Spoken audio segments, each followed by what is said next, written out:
Did you know that over 45% of Australians will experience mental illness in their lifetime? That's nearly half of us. I can't sleep. Everything feels flat and grey. I feel ashamed. Mental ill health devastates lives and families and costs Australians around $60 billion a year. Research and treatment expenses continue to rise, yet rates of mental illness indicate that we're losing the battle. New approaches are urgently needed to address this immense suffering and cost.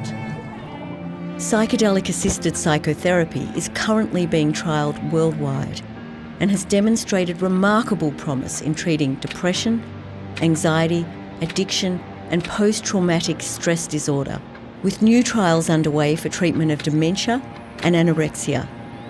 The treatment combines a short program of psychotherapy with just a few medicinal doses of psilocybin or MDMA. In the 1950s and 60s, psychedelic treatments had a major impact in psychiatry, and many considered it the next big thing in mental health treatment. But for political reasons, the Nixon administration criminalised the use of psychedelics and effectively stopped all research. That research has finally begun again. With proper clinical support, psychedelic treatments are safe and frequently lead to remission after only a short program, and even where current treatments have failed. Here at Mind Medicine Australia, we believe everyone should have access to the best treatments for mental illness. Subject to forthcoming clinical trial results, we will seek to establish best practice in regulated psychedelic-assisted treatment. Mind Medicine Australia is wholly focused on the clinical application of psychedelic medicines. We're preparing for change by developing therapist training, ethical guidelines, a centre of excellence in psychedelic medicine, educational material and events, and supporting clinical research. We're a small organisation doing big things, and we need your support. Please share this video and visit our website to support us and get involved.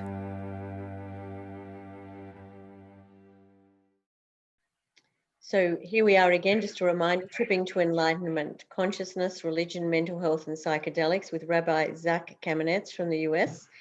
It's like 1 o'clock in the morning, 1:30 in the morning for him in Berkeley.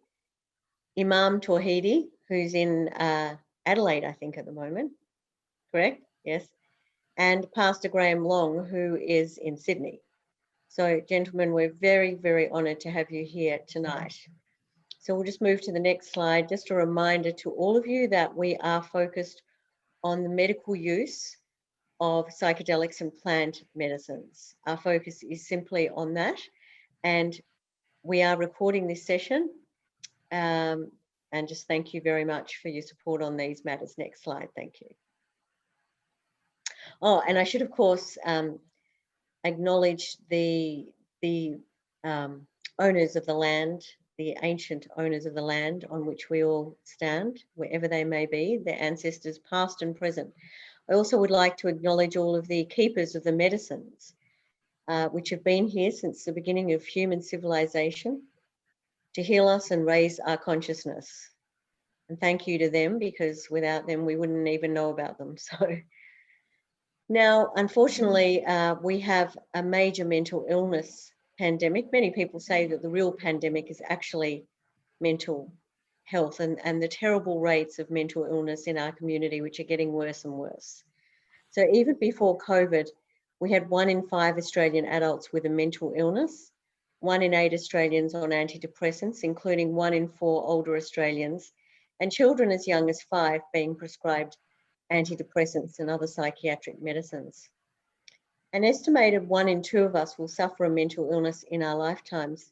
Now, these figures have unfortunately escalated enormously in the past few months, and we're seeing rising rates of depression and anxiety in the community, with an estimated 4 in 5 Australians now saying that their mental health has deteriorated through the crisis, and rates such as a 33% increase in self-harm of young people in Victoria alone just in the last few weeks. So the current situation, the current system is not equipped to cope with this level of mental illness, and this is why Mind Medicine Australia exists. Next slide. So there's been no improvement in treatment outcomes over the past 50 years. In the case of depression, only 35% of sufferers experience remission from either pharmacotherapy, which is primarily antidepressants, or psychotherapy, or a combination of the two.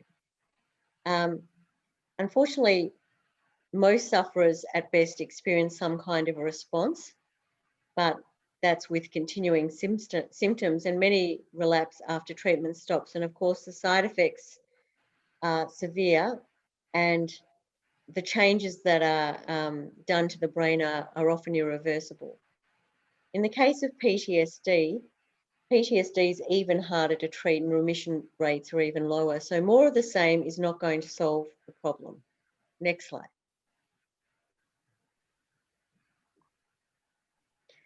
So Mind Medicine Australia was set up to help alleviate the suffering caused by mental illness in Australia through expanding the treatment options available to medical practitioners and their patients.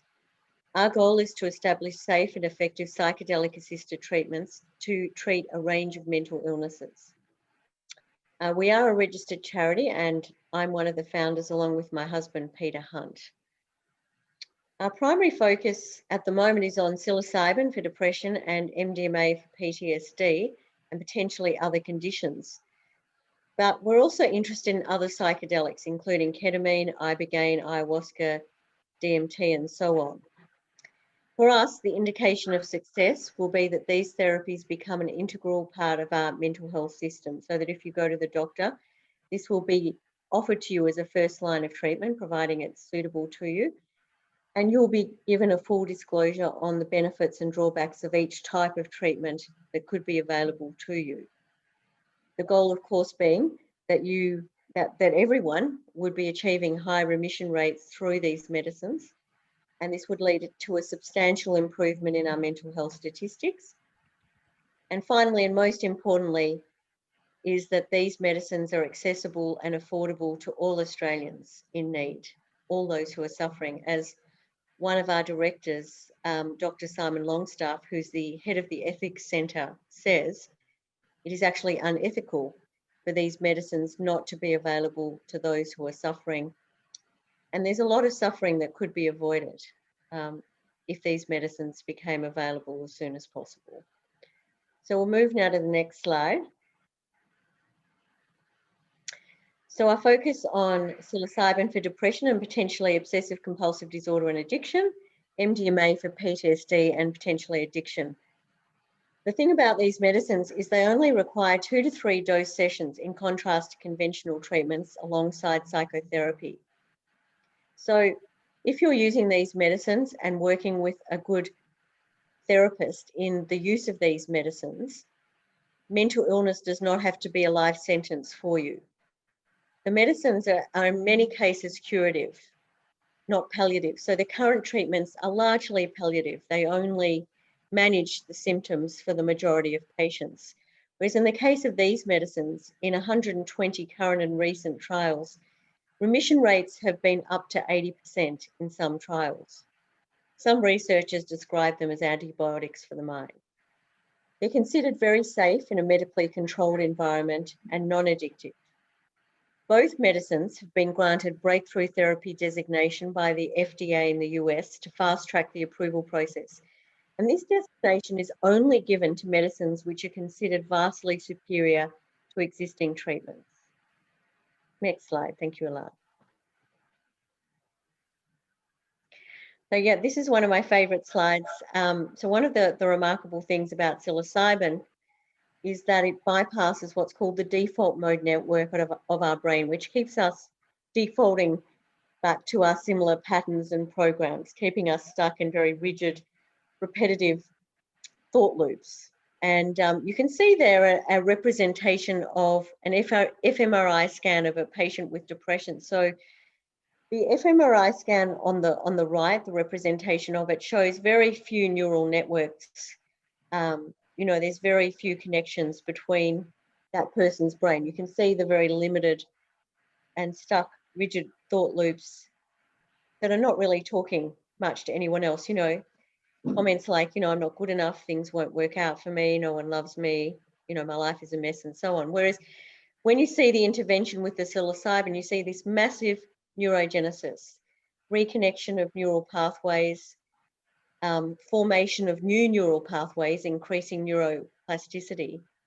And this remarkable intervention allows patients to break out of their repetitive and rigid styles of thinking and behaving, and promotes a form of active coping, which restores patient agency. So in effect, empowering the patient to get better without the constant intervention of a day-to-day treatment protocol of, you know, pills.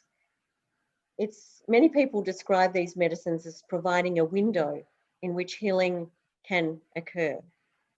The next slide.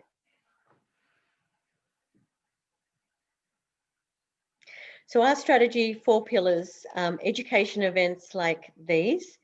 So really giving people as much knowledge and information as possible about the medicines and their use in different contexts, both the pharmacological aspects, but also historical aspects and other aspects as we're talking about tonight from a religious perspective. We also have screenings regularly of wonderful documentaries, and we have a major international summit in November 2021 with some of the leading researchers and psychiatrists coming to Melbourne.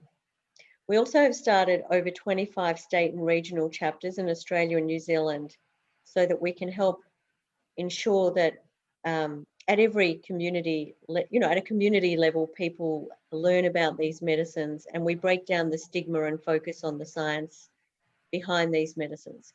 We've also launched the first certificate in psychedelic assisted therapies in the Southern Hemisphere.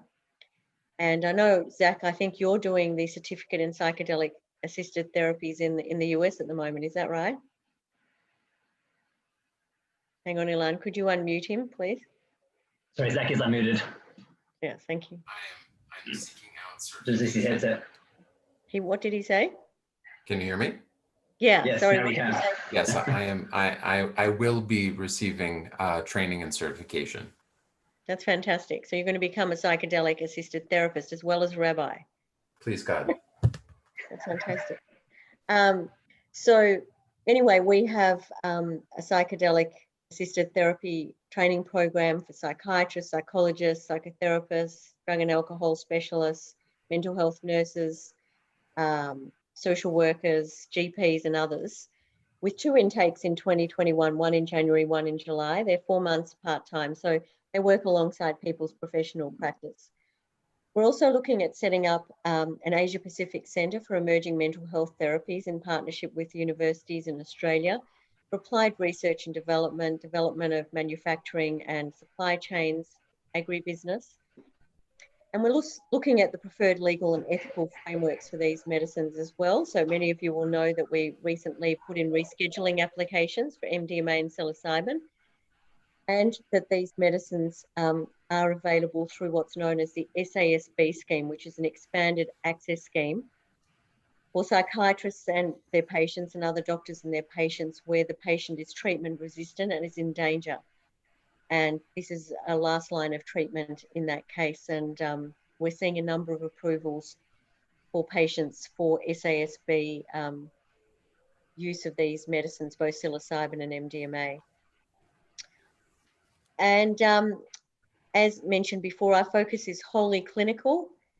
We don't advocate for recreational use. And our goal really is to build the ecosystem for these medicines so that Australia can be up with the rest of the world in making sure that these medicines can be available. So with that, I think, Ilan, is that my last slide before the conversation? Yes. Okay.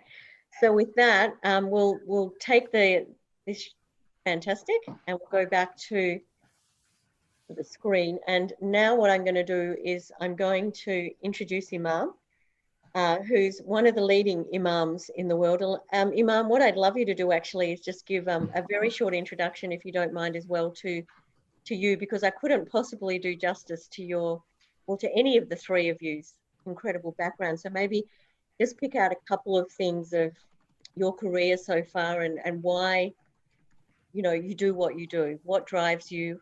What are you passionate about, and what, you know, and why are you here tonight? Hello, Tanya, and hello, friends. And thank you very much, Tanya, for that wonderful presentation. It was very informative. I enjoyed it a lot and I learned from it as well. I'm very happy to be here. My name is Mohammed Tawhidi, and I was ordained as an imam in the holy city of Qom in Iran. It is one of the holiest cities in Shia Islam. I then moved to Iraq to pursue my advanced Islamic studies, and I returned to Australia in 2015. I have been very passionate about bridging between communities and my community. That would basically mean interfaith events, interfaith meetings, dinners, and so on. I am also very passionate about human rights, and I spend my time speaking about disadvantaged people. My passion for this subject, mind medicine and mental health, comes from my interest in counterterrorism. However, it's not specifically just that, because I understand that the Muslim community is one of the fastest growing communities in Australia and in many Western countries. And being an ethnic community with several challenges that the host majority of the countries we travel to do not necessarily face.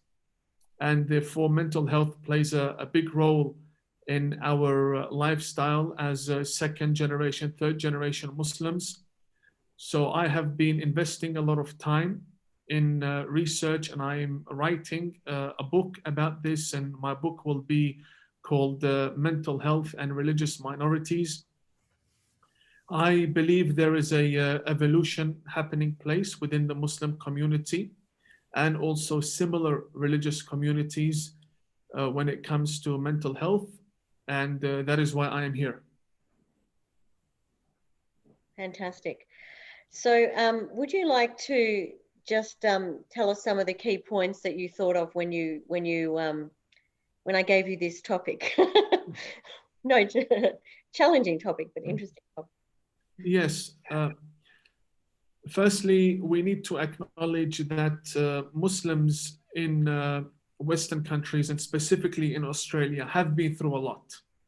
And we've been through a lot for certain reasons, one of them being the fact that we or our parents came to this country and had to start all over again.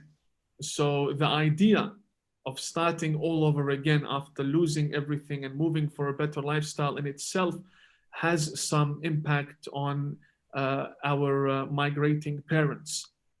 And again, there are always exceptions, but this is one of the contributing factors. We also have to acknowledge the great contribution that the Australian society has provided, which has allowed the community to embrace these topics. So there's been a great positive embrace of these topics, especially mental health. And I would like to touch upon certain issues of the past that no longer exist, that would prevent a Muslim from seeking mental help when they need it. The first issue was that this subject was a taboo. And it's not just the Muslim community, it's also many ethnic communities, that this case was a taboo, in the sense that we would feel embarrassed to speak about this issue because it would be a sign of weakness, and that would trigger fear about speaking about one's challenges to other people. The second issue is that as believers, there is an expectation that we consider this a test from God. So whatever mental challenges we go through, it is actually a test from God, and we should just stick with that. Another misconception that I have written here is that mental health usually, the needs are interpreted as though we are not religious enough. And that is why we suffer from these challenges. It's interpreted as though we have distanced ourselves away from God and religion, and therefore we are now experiencing all of these challenges. And the solution is to pray more and to complete the other half of your religion, which is, for example, get married and start a new lifestyle, and everything will go back to being normal. While the solution partially does lie in that, because at the end of the day, it's psychological, but we cannot deny the need for mental health treatment when it is needed, when the time comes for it. And this is what the second and third and fourth generation Muslims in this country have realized. And they have now understood that mental health is a serious area of medicine, because the countries we came from, the only genuine field in medicine is heart surgeon, a brain surgeon, or a general practitioner. The idea of being a nurse or a dentist or a paramedic or mental health specialist, these were not seen as genuine fields of medicine, mainly because there's not a lot of focus on this topic in the Middle East. In Australia, the Muslims have been embracing greater fields of education, and psychology is one of them. And this falls within that field. So it has been given a lot of legitimacy and a lot of approval. And especially and this is very important, what I'm about to say. Before 10 years ago, sermons and lectures within religious institutions did not touch on this topic of mental health. It has only been around 5 to 10 years where imams and clerics and specialists are now speaking about mental health and the need for mental health treatments within the community to those that need it. Why I support mind medicine with my heart, that is because I believe the solution lies in natural medicines. As religious people, there are many obstacles in the way. What are these products? How are they processed? Where do they originate from? Are they intoxicating? Do they exit the person out of their mind? Is the specialist who is conducting these therapies, are they trying to impose their religious beliefs on me as a patient? And so on and so forth. The idea that these medicines are natural, they remove a lot of obstacles that a believing person might have and their concerns with what they consume. So it ticks a lot of great boxes, and it basically provides a believer shortcut to what they require of treatment and what they require of an actual community that understands them. And this can be developed through online webinars such as this, or actual treatments in private. My last point, which I would like to touch on, is the terminologies that exist in other psychological fields that do not have an impact on psychedelic treatment. Terminologies such as what is halal, what is permissible, what is prohibited, the equivalent of that would be kosher, and what's allowed and not, and also the technical usage of the term intoxication and exiting from your normal natural state into another state. These become sophisticated discussions, and people go into the canon law, jurisprudential law, when there are processed treatments. But when everything is natural and when everything is clear and transparent, a lot of these barriers then disappear. And a person from a background such as mine, or from any other religion that is faithful, becomes more encouraged to access these medicines, and it becomes a need. So we advocate for these because we believe that the government or governments around the world should take into consideration what its citizens are allowed to consume and how this impacts their beings with their belief systems. So for me to approach a doctor who will provide me with medicines that I'm not sure if I can take or not, and I have to investigate their ingredients and if they're being certified halal or not, there's a massive difference to mind medicine, Australia, for example, that provides everything naturally or seeks to provide everything that is natural and plant-based. This is why I'm a big supporter of these medicines. And I believe, you know, again, from a religious lens, these are the blessings of the earth, and what God provides us with, we need to basically make use of in order to better ourselves and return to our natural state. And this will not make us exit our natural state. So taking these medicines actually brings us back to our natural state that has been polluted and corrupted by stress, anxiety, all of the problems that we go through. And they actually return us back to our mental state, natural mental state. If I may give a quick example, there was once upon a time in Iraq, a very conservative cleric who would criticize women for wearing a lot of makeup. So one lady said to him, "I'm not wearing makeup to beautify myself. I'm wearing makeup to return back to my normal state of beauty because I have freckles on my face." This example could be also given to people who take these medicines, who say that we're not exiting our normal state, we're actually going back to our normal state. It's the problems in life that have brought us into this field of mind medicine. And that's basically the 3 points that I wanted to mention, and I'm happy to take any questions now or later on. Okay, so we'll probably have a mix of questions now and later on. So Graham, did you want to reflect on or ask Imam anything about to begin with? There's questions also that I see on the chat as well. Okay. Imam, you've just vanished off the screen. Are you okay? Yes, I'm here. Oh, good. Good, Graham. Thank you. All right. Look, I'm only here because Tanya vastly overestimates my my right to be here. You're always so modest, Graham. It's actually, it doesn't mean to say I'm not talking the truth. I have a question of the Imam, and that is, do you understand, do you think that the intake of any substance, natural substance, any other substance, leads to or is in essence part of the religious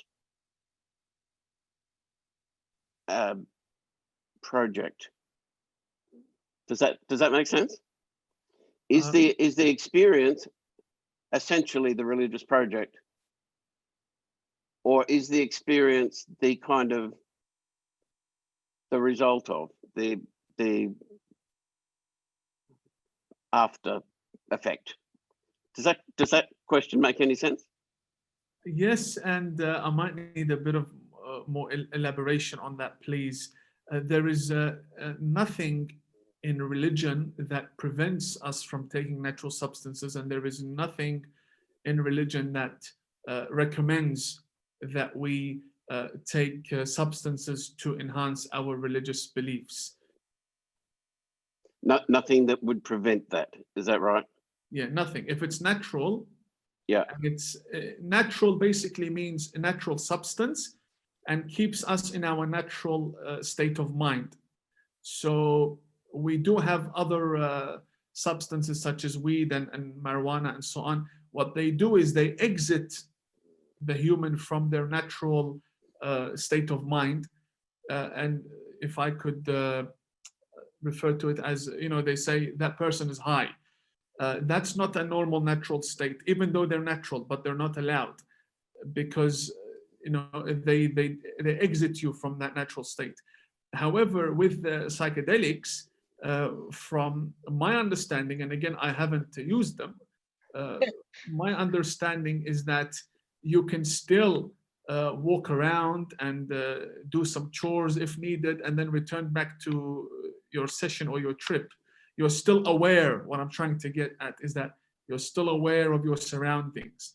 Whereas drinking and other matters, even if they do originate from natural substances, don't preserve that natural environment, jurisprudentially speaking. So if I might just, sorry, Graham, go ahead. Sorry, Graham. I was just going to try and be a little more provocative then. If I could inject you with something, natural substance, that would make you feel closer to God, would you accept the injection? Yes, but again, it's an applied system that wouldn't be something part of religion. So let me give you an example. For us, when we go to pilgrimage to Mecca, we are told that we need to take a certain vaccine because that would indirectly make our pilgrimage perfect by blocking all of the diseases and potential illnesses and so on. So in a way, there's a shield between myself and the illness when I'm heading to perform my worship rituals. I understand what you're saying is slightly different, but it falls under the same category for us. I don't believe that you could inject me with something and my mind would turn me into a believer that's gonna be accepted by God. These are things we apply, so it's an applied matter. If it provides me with the strength and the clarity that would allow me to practice my religion better, have a clearer understanding of what I'm reading, and also calm me down, then yes, there would be no issue in that at all. Okay, that's the end of my question. I think, thank you very much, Imam. So Imam, I've got a question here actually on the chat from Luke, and he says, is there a history of plant medicine use in Muslim ancient traditions? If not for mental health, then for spiritual discovery? So has this been, like, for example, in the indigenous cultures, like in Australia, the indigenous people of Australia have used acacia, since probably the beginning. What sort of history is there of these sorts of medicines in the Muslim tradition? Islam has a great and diverse option or selection of plants and many other natural substances such as stones and preferred trees and leaves and many issues that has been throughout Islamic history used and sold. I can give you a few examples. Firstly, we Muslims, when we pray, we prostrate. So we place our head, our forehead on the earth, and the majority of Islamic schools of thought, the jurisprudence here is that you place your head on your forehead on something that cannot be worn or eaten. So natural matters such as sand or leaves. This is what I'm getting at, or leaves, because it connects you to the earth. Another matter that Muslims use that is very famous is the Muslim toothbrush, and it's called the miswak or the siwak. And that is taken from a branch, a stick from a tree, and Muslims use it to clean their teeth. And it's an ancient plant or tree branch that has been used throughout the centuries, and they still sell it everywhere in Australia as well. And there are now studies encouraging people to embrace the Muslim toothbrush. You can search it later on, the Muslim toothbrush. So yes, and what that does is it does release certain oils, and it releases certain beneficial, it's mainly liquids that come from that tree, and it cleanses and it fixes and it also relaxes. That exists. However, there are things that are not Islamic but do exist in Muslim societies and even non-Muslim societies, because mainly it's a regional matter. I don't know if you've seen much content about Yemen, but many people in Yemen, they usually have a bulge over here coming out of their faces. It's a very, very common thing in Yemen to have qat, a type of plant that is placed within the mouth, and it's like tobacco. It's like their nicotine, but it's natural. It's not necessarily healthy, but it's widespread in Yemen. We do have these things in our culture, some of it to be religious because religious figures used it. But in general, there is no prohibition and nothing blocking us from using it. Okay, thank you. So I think what we might do now, so that we can open the next part of the conversation, is we might move on to Zach now. And by the way, just in terms of Graham, who's very modest, Graham, it would be just really interesting if you could just describe what you've done, because I like it in your own words, over the past few decades. I think it's very interesting, just briefly, so that people who haven't read your bio on the event will know who you are. Okay, in my first life I was a social worker, and then trained for ministry and ordained Christian minister. And the last nearly 20 years, I ran a little place called the Wayside Chapel, which was at Sydney's King's Cross, so red light district basically. And we just ran a fairly interesting kind of cutting edge project there, which was a church, and at the same time ran all kinds of programs, including for long-term mental health issues and so on, for people who are mostly living on the street. And it's mushroomed out and become much bigger now, and thank God I'm semi-retired and I don't do fundraising anymore. And so life's good. Well, you've done some beautiful work, Graham. Thank you. Okay, so Zach, if you could just give a little introduction to yourself first, just what has brought you here into this field, and what you're doing, and then we'll go into the key points that you were thinking about in relation to the topic. And then there's lots of questions coming on the chat, so as well as Graham's questions. Thank you, Zach. Zach Kamenetz from Berkeley, California. I'm a rabbi, an educator, a lover of Jewish text, convener of community, and a ritual leader.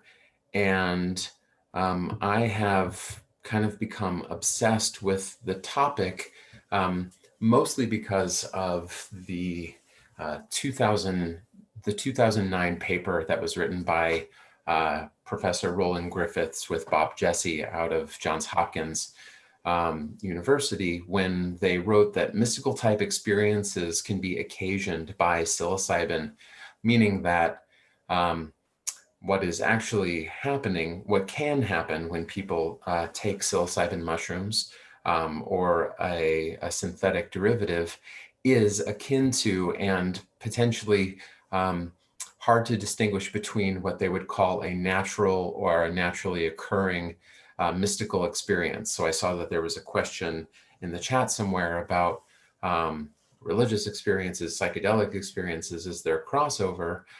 Based on the hard data from more than a decade, that we can see that actually they are quite similar, if not completely similar. And it is because of that that I have come to try to understand, well, if the psychedelic renaissance is coming because of mind medicine, because of MAPS, because of all of these organizations that are going to make these medicines available to us, what will be the religious significance and the spiritual impact for the patients, for the people going on the journeys, once they return to their mosques or to their temples or to their synagogues? Once you have seen something, such as in the mind from a psychedelic journey, when you're sitting in synagogue and just kind of tapping your foot to the music, what are you actually going to be expecting from your religious tradition that you might not have before? And so it is actually this question that is burning, I think, not because of psychedelics, but because of the tension between conventional religion and mystic passion or mystic fire that has always been in tension in our tradition, and probably any tradition that has some touch with the mystical. I don't think it could have been better said than by my teacher, Leonard Cohen, in 1964, when he was speaking on a panel at the Yiddish Book Center in Massachusetts, when he said, "Judaism is a secretion with which an Eastern tribe surrounded a divine irritation, a direct confrontation with the absolute. That happened once in history, and we still feel the warmth of that confrontation, divorced as we are from the terms of it. That happened a long time ago. Today, we covet the pearl, but we are unwilling to support the irritation, the burning nucleus. And our spiritual life today has the exact consistency of an unclean oyster, and it stinks to heaven." His biting irony and his critique, you can actually find this on YouTube if you want to hear, it's like 20 minutes of him being amazing in 1964. But that there is, right, again, another tension between what we know has been available and experienced to our ancestors, either as described in the Torah. I think he's speaking specifically here from the divine revelation on Sinai from God, the God of Israel, to the Jewish people, but also then certainly described through our holy books, but also through our holiest sages, and even in our liturgy. Any even a twice-a-year Jew, a once-a-year Jew who opens up the prayer book can see that there are these amazing visions of a world beyond. And when you close the book, that world is seldom available to a person who might be interested or excited or enticed to taste that world, to encounter it.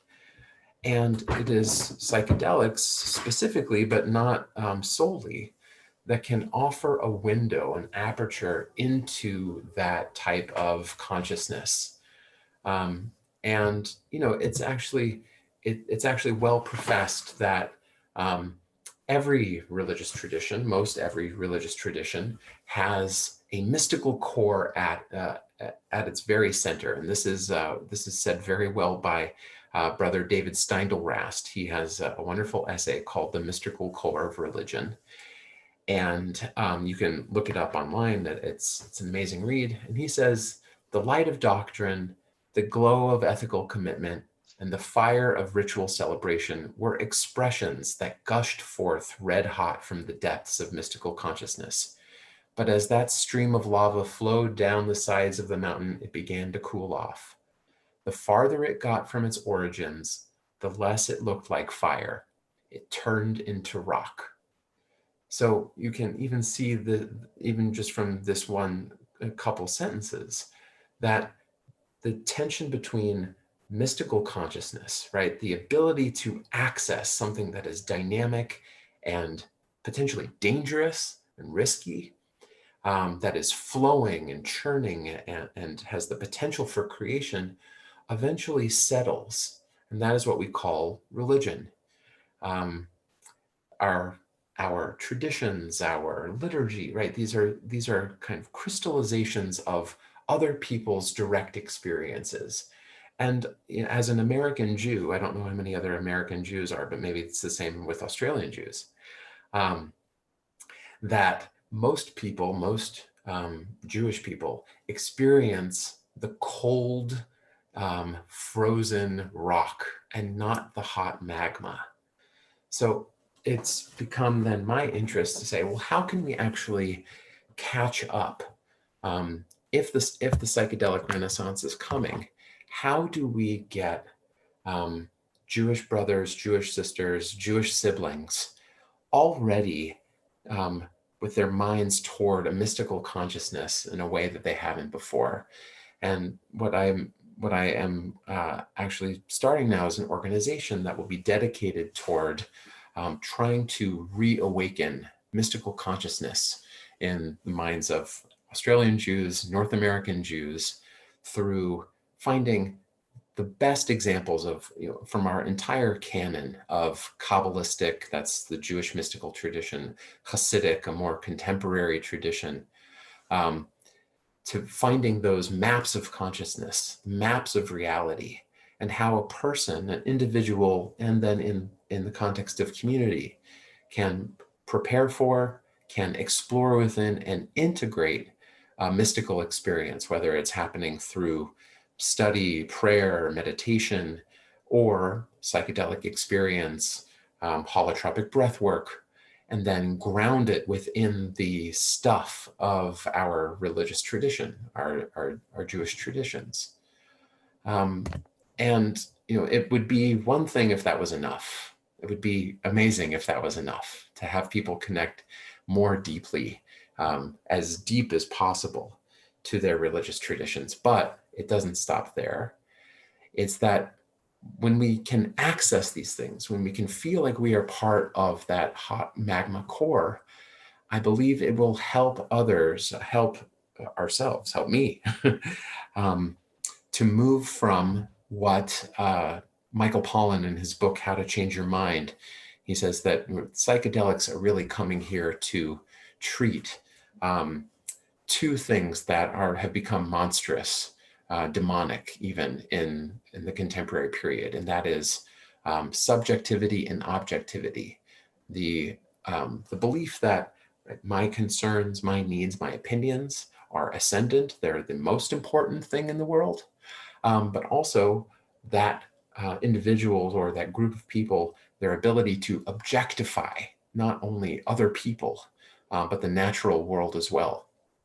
And this is what Rabbi Abraham Joshua Heschel writes in many places, but also in a book he calls Between God and Man, where he describes the religious process, the religious maturation of a Jewish person when they are engaged with their traditions and their texts, to going from the reflexive concern, meaning, right, what do I see in front of me, to the transitive, right? I see myself, I know that I am valuable.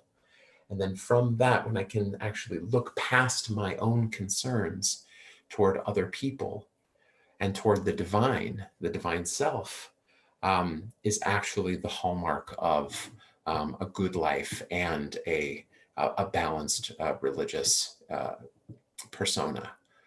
And so I hope that not only then are we living life fully, healing from our deepest wounds, but also creating the deepest concern possible for our fellow human beings and for ourselves. And I believe that psychedelics are a means and not an end toward that kind of maturation, not only in the Jewish tradition, but for the entire human family. Wow. Wonderful. Graham, did you want to, thank you very much, Zach. That was really... Yeah, look, thank you, Rabbi. I warm to you very much. I especially the way you want to light a fire under religious people. I think that's fantastic. But one of the Jewish authors that I love the most, who was a Hasidic Jew and moved out of that, is Martin Buber, and he says experience is just experience is just experience. In fact, he says he would use the word experience and use interchangeably. Do I want to experience you? Do I want to use you? Mm-hmm. For him, there is an equivalent sentence. So I'm wondering if do you see the experience as the thing itself, or is the thing itself something which precedes the experience? That's my question. Thank you. Well, first of all, I'll just clarify that Martin Buber himself was not a Hasidic Jew, but he was a German Jew who became infatuated with the Hasidic tradition. Right. But yeah, I think you're right. I think and maybe it's good for me to be more specific and exacting with my language. yes, there is something about experience, and I think American Jews are very experience heavy. Like often in settings we say like a Shabbat experience or a prayer experience. Like, why not just call it prayer? Why not just Yeah. call it Shabbat? Yeah. I think the word that I would like to use more often is actually the language of encounter. Yeah. Because just like Buber would invite us, is that I think a unique psychedelic experience is one about creating and sustaining deeper relationships with the thing that is being experienced. And so it's that relational quality, which is different from, I think, some of the models of psychedelic therapy that are being forwarded, where, unity, right, in the melting of the ego self, that is really like the gold standard. Like if your ego can be dissolved, then you see that you are one and you're part of the universe, and then you walk away from it, you're like, I'm just like a little drop in the ocean. But that is not really that is a minority report in Jewish mystical language. But having a deeper connection with the thing, not even the thing, the thou, Yeah. is probably what is more profound, and if there's a taxonomy of it, higher on that ladder. And so, yes, I think not only to have the experience, but the experience is a gateway to the encounter. Well, that's a beautiful answer. Thank you. So there's a question here. Curious about what the speakers think, how acceptable psychedelics will be to their broader religious communities, especially more conservative members. So this might be for any of the three of you. I come from, oops, hang on. I've just got to find it. Hang on. I come from a conservative Christian background where most believe that only Jesus Christ can save. I imagine many conservatives, my family included, find the idea that any person, regardless of belief, can access a mystical experience, e.g. experience God, a wider consciousness, through taking a natural, synthetic or chemical plant. How do you address, I guess, the acceptance of these medicines? Imam, do you want to address that, or Zach or Graham? Let me just chip in very quickly. One of the things in my own Christian tradition that drives me a little bit crazy is that people pursue the experience of God rather than God. And I often think if I could just wire up the floor with a mild electric charge that would run up their seats and give them a little buzz in the bum, and I could just hit a button at some point in a sermon that would give everybody a little experience, everybody would leave happy. Do you see? And that's kind of relates to the question that Rabbi spoke very well about, and that is, if it's just the experience in itself, if that's all it is, then what's it matter how you get there? But if it's an encounter, if it brings you into a world where you're in the presence of the awesome, and it's not about you anymore, then okay, that's a different thing. But I think Christian theologians, probably since the Second World War, have stopped talking about God and mostly talk about the experience of God. And it's a depletion of the religion, in my humble opinion. But get off to these other fellas. Iman, did you want to make any comment about that? I mean, there's heaps of questions here, so I can move on anyway. There's so many questions that I'm yes, Go Tanya. I would like to address this in a few stages. I'll do that very quickly. Firstly, I come from I'm reading the question. I come from a conservative Christian background where most believe that only Jesus Christ can save. I think that all religious people believe that their religion is the only path that saves them. So Muslims naturally believe that Islam is the truth, and Christians believe that Christianity is the truth, and the same with Judaism, that Judaism is the truth. And the idea of being saved here is more to do with our natural human shortcomings towards God, and that hopefully God overlooks them and gives us a pass, and there's forgiveness and mercy.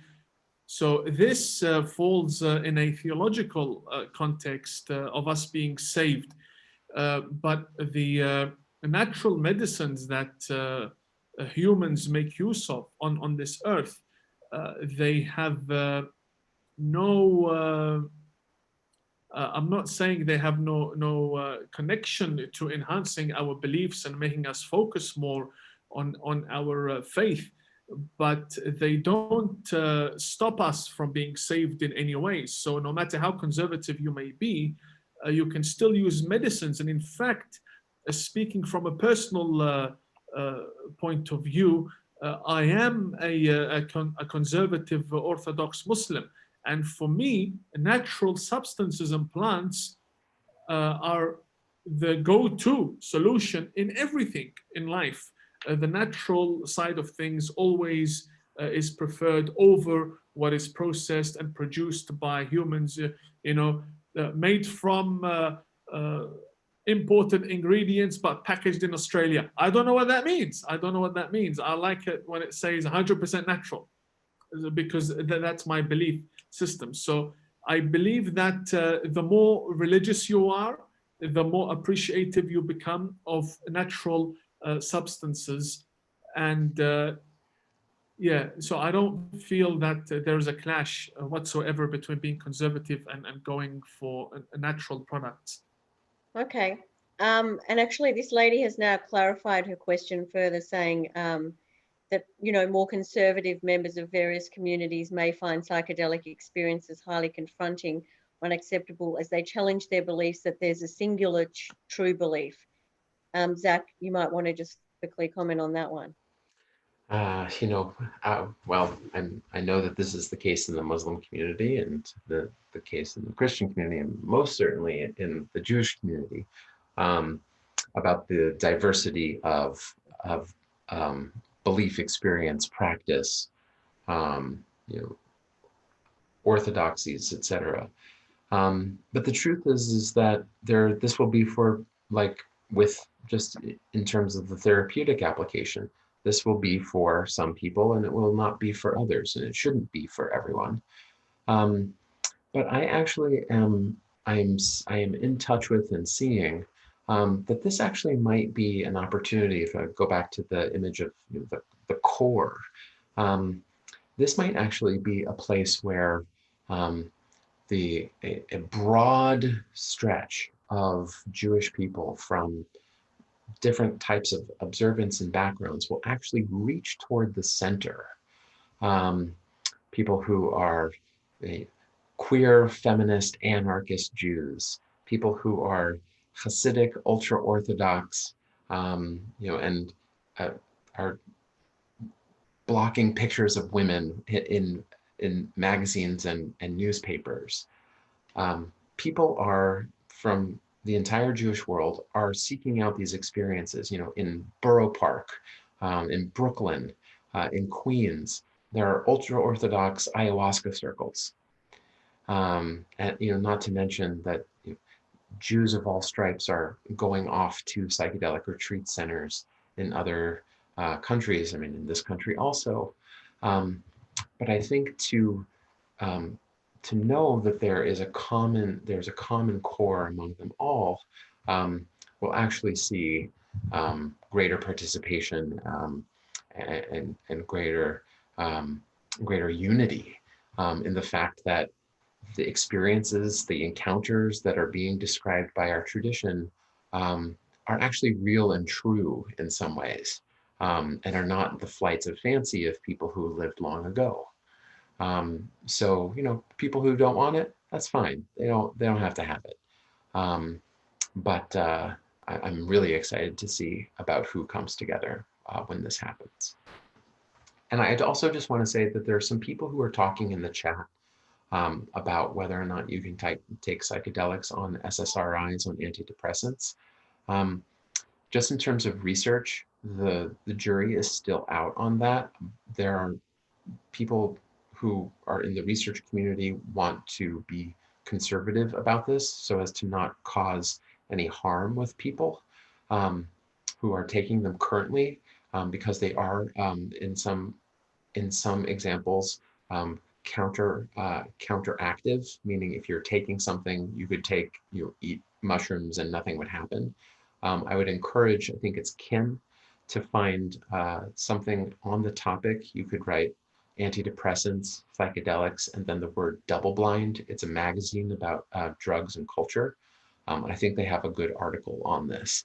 And and Zach, actually, we also have in our important resources section of our Learn section on our website. Beverly can put in the chat. We have a drug interactions chart, so that answers that question. Amazing, great. As well. Peter, did you have a question you wanted to ask? Yeah. It is Peter, everyone. Everybody, Zach, that was very special in terms of the comments you were making. With My Medicine Australia, as Tanya was saying, we're all about changing the ecosystem in Australia, so these medicines become available as a normal part of medicine. And in order to do that, we have to speak to a whole range of people, running from government officials, psychiatrists, the whole gamut of people that have an interest in health. And we focus on the science and we focus on the data because people feel comfortable there.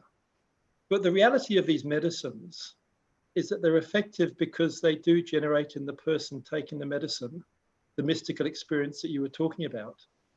And I was just wondering, if I start talking about mystical experiences when I'm talking to a politician or a regulator, they think I'm going mad. But actually, it's the heart of why the medicines are successful. How do you, in your own mind, manage that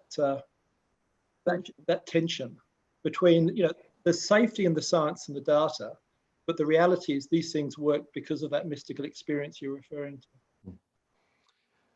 Thank you for the question. It's a great one, and something that I have been thinking about, just speaking to different audiences. I think, where is it here? I would like to recommend then a book that, can't see it. It's called The Flip by Jeffrey Kripal, Kripal, Epiphanies of Mind and the Future of Knowledge. I haven't read it yet, but I know that the basic thesis is that expanded states of consciousness, however large, are happening to many, many people, not just to great mystics and yogis and rabbis and imams, people who are focused on the spirit, but to people who are making your sandwich, to your great-grandmother, to your teacher, your bus driver. There is a range of these kinds of experiences that are available in the human mind and consciousness that people might not even register them as a mystical experience because they didn't encounter a throne emblazoned with fire and angels. But they might have had an expanded sense of self, right? There's no distinction between me and the person that I'm sitting next to on the bus, or a feeling of everything will be well with the world. In a flash. And so if you can talk to people, I think, not about the grandiosity of what is available, because that is really special. And that's what I think, is the specialness of these medicines, is that it's relatable it's reliable and repeatable. Like if you take something like this, something is going to happen. But in the small moments that people know is available to them, right? Feelings of effervescence when you have been singing, right? Tanya talks about when she sings that this happens to her, or even if I'm in the audience and listening to her, right? My sense of self can open up in a way that it could not before without that catalyst. So I think it is important to ground it in normal everyday experience and to say, and then we turn the volume up on that for a desired effect, because those things are fleeting, because people don't have the proper preparation, the skills with which to explore and then to integrate them. And they might just go by without us really thinking about it. So yeah, I would say start small, think about what it means to create intentionality around it before, during, and after. And I think there might be more purchase. Thank you. That's great. So I'm just looking through my other questions here. Hang on a moment. Graham, did you have another question? I'd love you to ask another question now to Imam. Oh,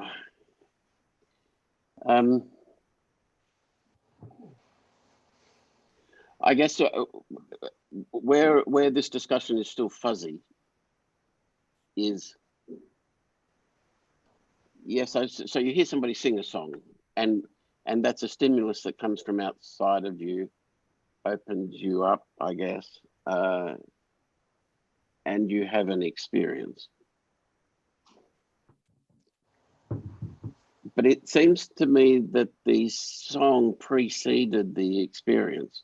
Is that in the moment where I meet the singer, I behold the singer, I don't really know how I feel about that. I think if you were to ask me mid-song, how do you feel about this song? I wouldn't have an answer. But when the song's over, I'd be able to say to you, well, that felt wonderful. It opened me up to new possibilities or whatever it was. And so the experience, in a sense, proves the end of the meeting.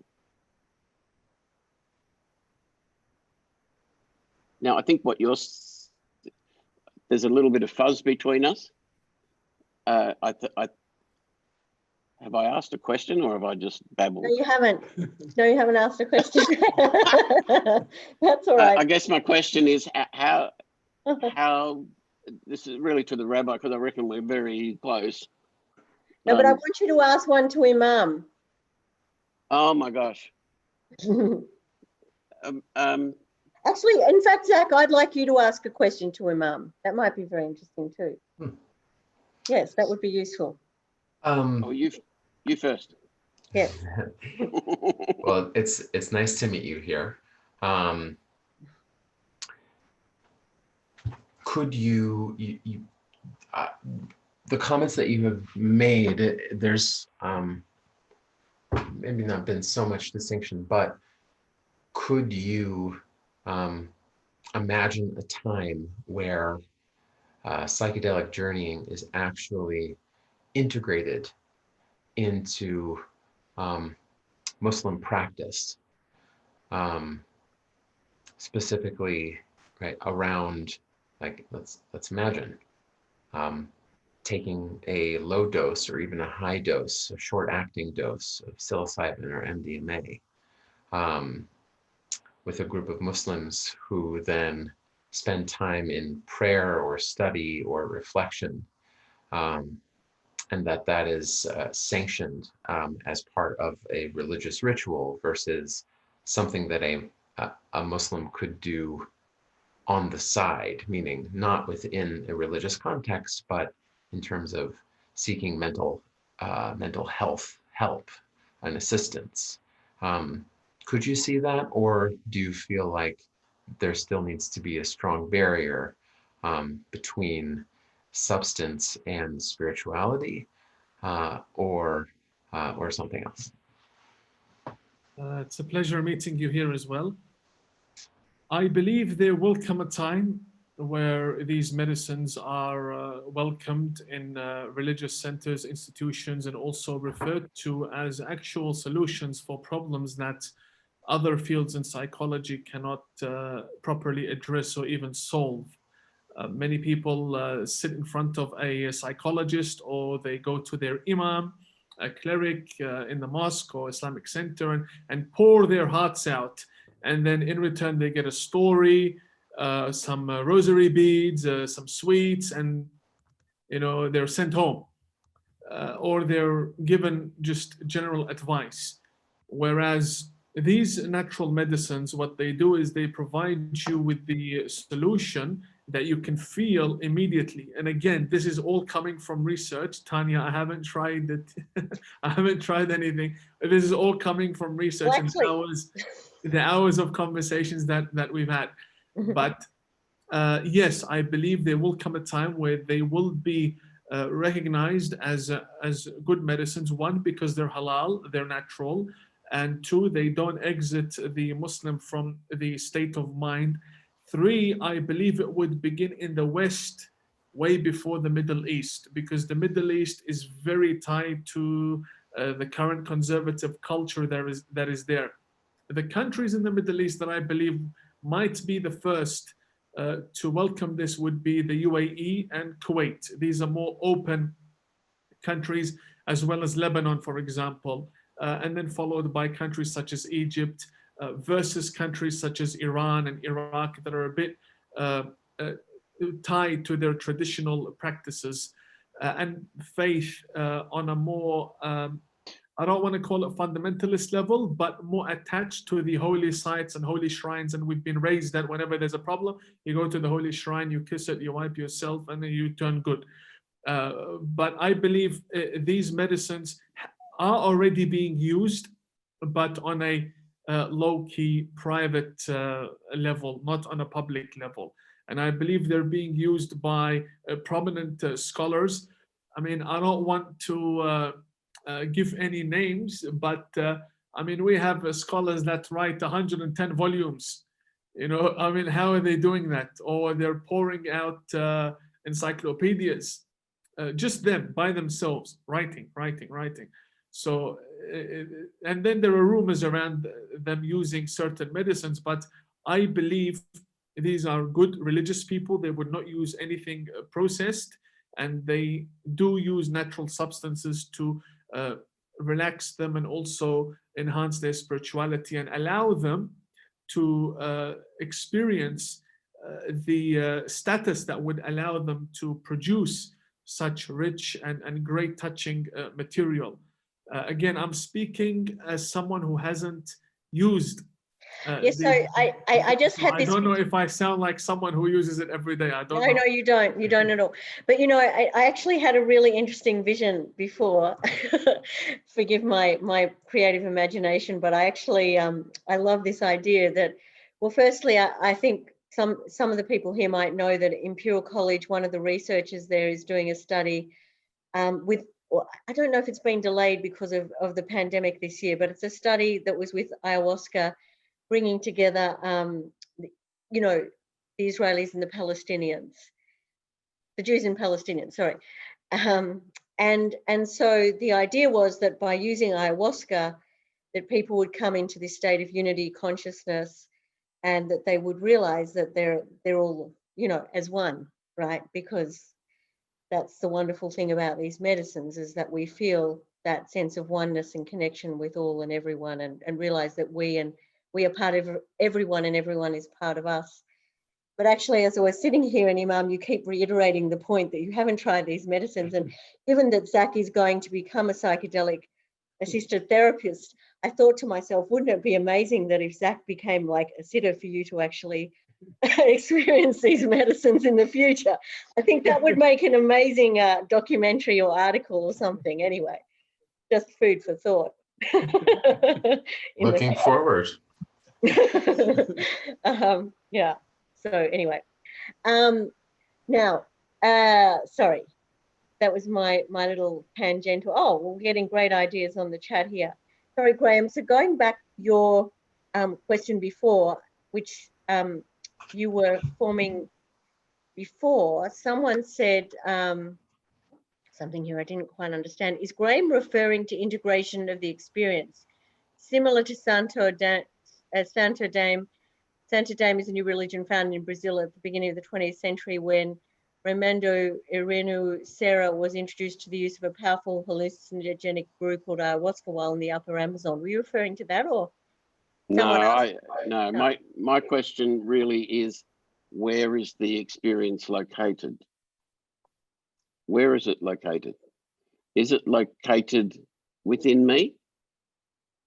or is it located between me and you? For me, that's a key question. Why does it need to be in one place and not the other? I mean, you know, light is a particle and a wave at the same time. Could you see a third option as being viable? Well, I'm a very ignorant man, and there's bound to be a third option. So I think what I'm doing is coming into the discussion with a degree of reticence, which is healthy, I think. In a way, what I'm expressing too is I think, look, if I was in charge of franchising this idea around Christian churches in the Christian tradition, what I'm really afraid of is that it would sell like hotcakes. Well, it probably would. It's time for you to look for another line of work.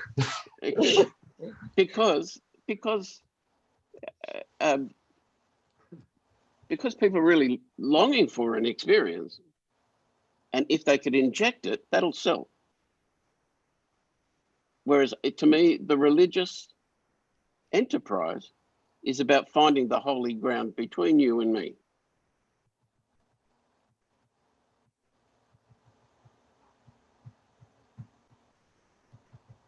Zach, do you want to, Zach, Imam? Imam, you want to take this? Again, the experience in Islam, it has a place, and it's not necessarily within the self, and it's not necessarily away from the self. It is between us and the Creator. So when we are praying, we refer to that as the experience. Someone can be in front of the house of God for 10 years, but what counts is that 1 second that they connect with God. That for us is where the experience is, and where belief is, if that answers your question. Because it's not something that we can see. It's something that we can feel, and at times we can feel things that are not necessarily within us. We can feel things that are outside of our personal sphere. So if we are praying and we are focusing on other things, what that does is we appear as though we are experiencing that connection with God, but we're not really connecting with God, even though we appear to be as such. What counts in the entire prayer or in all rituals is that 1 second that you connect with God, and that's not necessarily here. It's in between you and God. So as the rabbi said, the third place for us in Islam is exactly this. And I believe we took that from Judaism. I believe that this idea of a connection, Rabbi, please correct me if I'm wrong, the connection between the creation and the Creator is in between. Let me give you an example. Let's say I made a mistake and I want God to forgive me. Me saying, God, I repented, that is not forgiveness in itself. It's when God forgives me that the repentance is completed. It's a two-way process, and the result is always in the middle. Very interesting. There's another question here which is interesting. Can you guys comment on the theory that long ago the upper echelons of religious institutions such as the Catholic Church used to perform psychedelic mushroom ceremonies in order to commune with God, but decided to suppress knowledge of these practices out of fear? They realized this would diminish their role power as gatekeepers to God if anyone could directly access the divine by themselves outside of a church setting. Is that something that any of you are aware of or can comment on? Graham, do you know? My knowledge of church history is pretty good, but that's blank to me. I don't know of that. Yeah. It wouldn't surprise me if there was some experiment of some sort that happened somewhere, but the way the question's put, it sounds like somebody suppress this because it might be better than the religion itself. And I find that kind of a bit kind of conspiratorial and not all that believable. Okay. There are two books that I would point this person to. They might not have the answer about, yes, I think even in Graham's answer, right, the idea of like thinking about like pre-modernity and the role of plant medicines, like as it being ubiquitous and normal, and then trying to like hide that. But there are some people who attempt to try to understand the history of various religions, Christianity, and Judaism in particular, in light of being inspired by psychedelic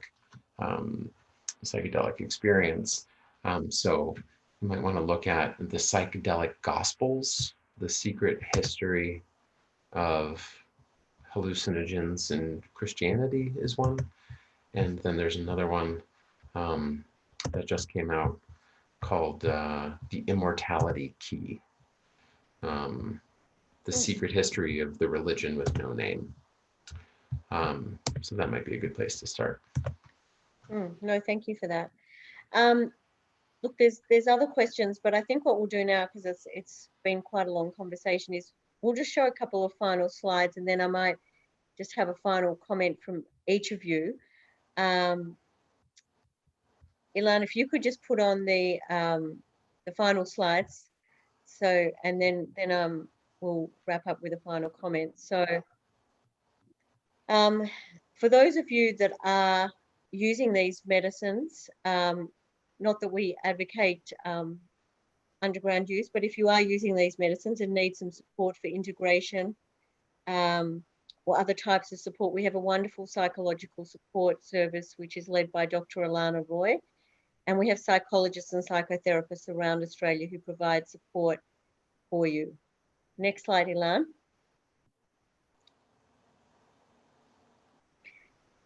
Tim Ferriss said, and he's one of the greatest sort of philanthropists of these medicines and supported a lot of the research that's been going on around the world. And he said he views the next 5 years as a golden window to really donate small amounts of money that will have billions of dollars of impact in terms of affecting and helping heal millions of people.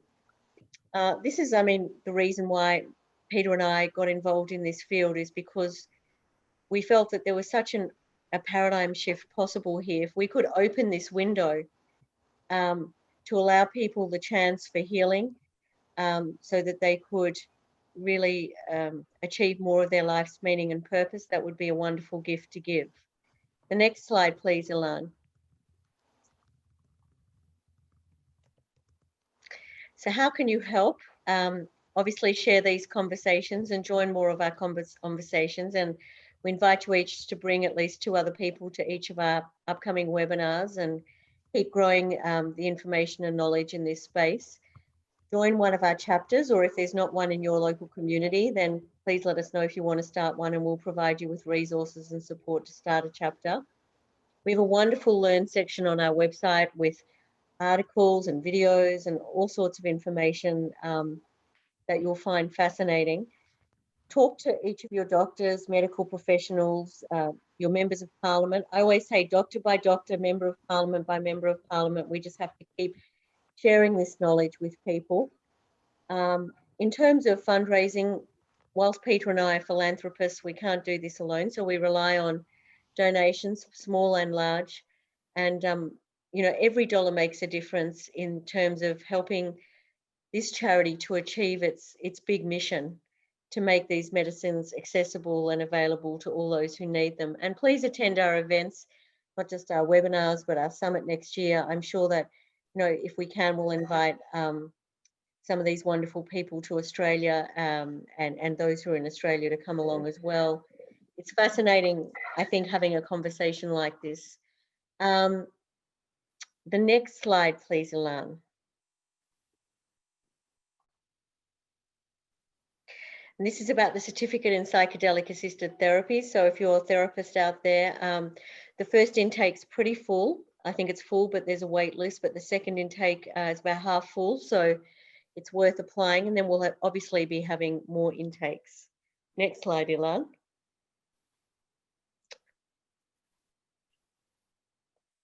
This is a summit next year. So these are some of the psychiatrists and researchers from around the world and Australia who've already committed to coming to Melbourne in November 2021. And if you haven't already registered, we recommend you do. There's been quite a few hundred tickets sold already. It'll be an incredible event. Next slide, please, Ilan. So the rescheduling applications we put in, we look forward to hearing an interim decision. And if you, any way that you like to pray, please pray, because this will be a very important opportunity to have these medicines become controlled medicines and move out of the prohibited category. Next slide, please. So these are the upcoming webinars. We actually have 2 next week to conclude Mental Health Month on Wednesday. First one with Joe Moore and Kyle Buller from Psychedelics Today about busting psychedelics myths. And then a conversation between a psychologist and psychiatrist. Part 2 of that very interesting conversation on trauma and addiction with Dr. Eli Kotler and Dr. Patricia Slavuta. And then we have a very interesting webinar with Professor Rachel Yehuda on post-traumatic stress disorder. She's from New York and one of the leaders in dealing with post-traumatic stress disorder, especially for veterans and first responders and a whole range of others. And then we have, to conclude our webinar series this year, we have a webinar with Rick Doblin, who's of course the founder of MAPS and really has dedicated his life to ensuring that these medicines can become available. And he's a real legend. So we're very lucky to have him. And by the way, Sean, you've just shared a wonderful poem. I'd love you to email that to me because it's a great poem. There's a question here. We'll just put the screen back on so we can have last words from everyone before we go. There's a question here, Graham, for you. Graham, you mentioned that the religious goal is to find the holy ground between you or you with a capital U and me.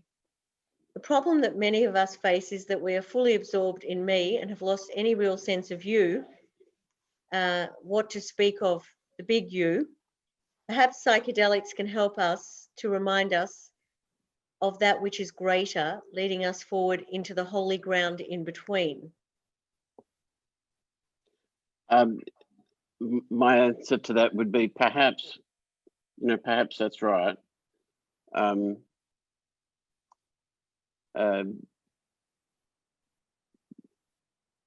Perhaps it is.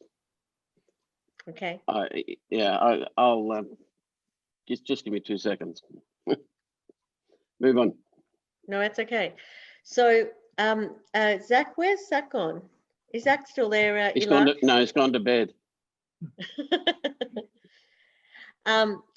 Well, I just wanted to say a huge thank you to everyone who's participated in this webinar. This area is a particular area of passion for me, and I find it really inspiring actually just to have the different religious leaders on this webinar. I think it's beautiful to see, the collaboration between us all, and that is a really important part of what Mind Medicine Australia is about. It's about celebrating diversity and inclusion, and we're really honoured, to have this message of oneness and unity between different religions, and where we can actually all connect to a higher plane through these medicines and through whatever religious practices we have. I think, the combination of our religious practices with these medicines, who knows where that could lead us. So I think that's really exciting to imagine. So Imam, did you want to say something final to everyone before you go? Well, basically, I would like to thank you for this amazing event, and it's been a pleasure meeting everybody here and connecting with all of our wonderful guests. I look forward to future events like this, and hopefully after the coronavirus restrictions we could actually get a lot more done. I know that a lot of things have slowed down because of that. From my side, I believe that this is fantastic. Everything is natural. Everything brings us closer to where we want to go in life: better health, greater awareness, better vision, a stronger spirituality, and so on. So I'm very happy to be here, and thank you so much, Tanya. Thank you so much, Imam. And Graham, did you want to leave a last word? A blessing? Well, likewise, I want to say thank you, because what a joy to be talking to an imam and a rabbi at the same time. That's a wonderful, wonderful thing to happen. And my last word would be that I think a meeting between you and me is a very rare thing. And I don't mean you as in God, I mean between you and me. That's a rare thing. And we don't often get out of the experience and into the holy ground where we really stand before one another in the mystery of who you are.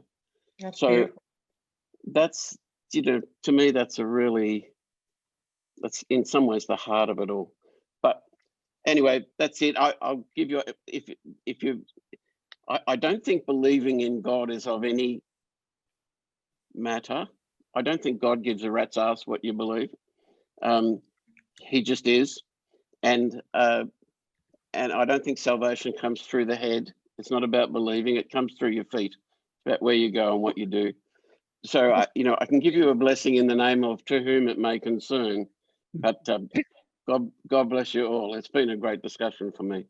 Thank you. And I think just on the perspective of feet, we're all walking each other home, as Ramdas famously said. So let's all keep walking each other home, no matter, what our faith beliefs are, because we all can walk each other home together.